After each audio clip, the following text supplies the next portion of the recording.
मुलीला परत एकदा मुलगा राहुल पसंत दादांचं आहे, कॉमेडीमध्ये मुलाला स्वागत मुलगी मित्रांनो. पसंत आहे. मग आता लगीन ठरलं असं समजू का? हो हो मग पुढे आहे का सुपारी? हा हा वडा मग. बर मग कॉफी पिणार का चहा पिणार तुम्ही? कॉफी नको, चहाच करा. बाबा चहा घेऊन ये.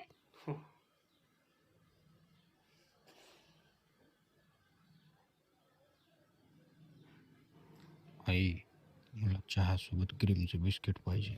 बसू काय मागतात राहुल दादा? माणसं दुसऱ्याच्या घरात कुठं? नाही मला पाहिजे म्हणजे पाहिजे. ग बस घरला गेल्यावर तुला 2 क्रीमचं बिस्किटचं पुढे देते. नाही मला आत्ताच पाहिजे म्हणजे पाहिजे. अरे बापरे. पाहिजे मला क्रीमचं बिस्किट आत्ताच पाहिजे, आत्ताच पाहिजे मला. अरे बापरे. चौपट पे पाणी फिर गए सब. कशाचा मुर्दा बसवला. चला आता घरी. लाईक अँड सबस्क्राईब मित्रांनो.